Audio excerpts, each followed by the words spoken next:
we were born around St. Patrick's Church, like my mother and father were, around that area. And when you think of it, that's quite historic, because my mother's now 97, thinks she was born right there, and we were all born right there. And she was married from that church, my mother was, you know, and it's amazing. We were all baptized in that church. Well, we were up to a point where we moved across from out of that into town. And I was born on Wilson Street in Portland, Oregon, in about 16th, 15th and Wilson. And we moved later on up the street to around 22nd or so in Wilson. But I, of course, wouldn't remember that, where I was born, but I did know where the house was for many years. And I do remember, though, the house we moved from when we moved to North Portland, where my mother, we all built a house, we'll say. But I do remember the house we lived in Northwest Portland when we moved up from the lower part of Wilson up to 22nd. And that was up near where my grandmother, Harold, lived. And she lived on 22nd and Roosevelt, just a block through the alley there. And there was my sister Mary Jane and Ann and Bill and myself, and Francie was the baby, and we were quarantined for diphtheria. And it was a terrible thing in those days. When you lived on Kirby? No, I stay on Wilson Street, see. And it was a terrible ordeal. And in those days, they put a red sign on the door, and nobody was allowed to come in there. Not even my father. He was working, and he wasn't allowed to come in there. I mean, they quarantined him while 6 weeks we were in that house. My mother was cooped in that house, and that's where she stayed with us, because they wouldn't allow you out. See, there was an epidemic of diphtheria. And it affected a lot of us. Now, maybe it affected me in the head, I don't know, but it affected a lot of us, you know.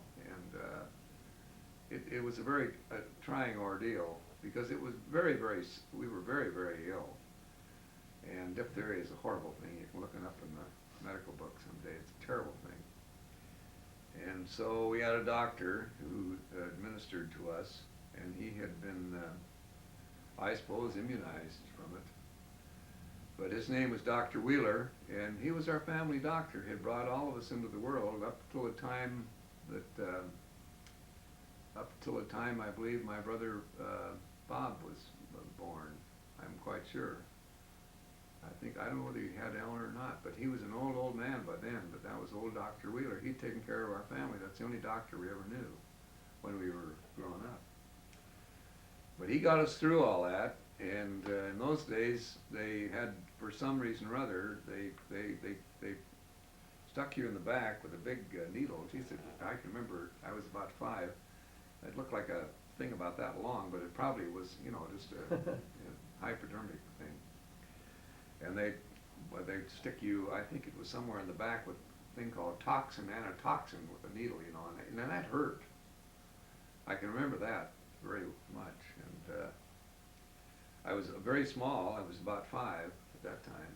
And we were a long time getting out of there, and I had shoved some, everybody proved positive one day except me, and I was still negative.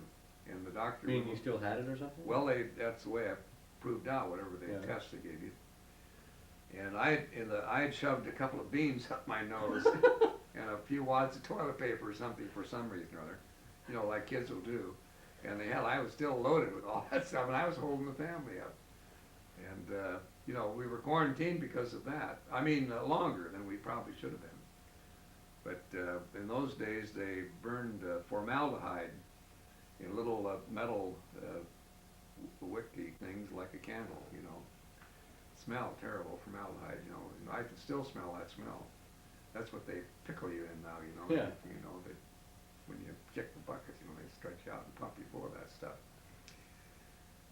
And it's strange that odor would still be with me. I can still smell it. And that's been a hell of a long time ago. Well, how'd you get the beans out of your nose? Well, they just got them, they blew them out or something. I don't know how the hell they got them out.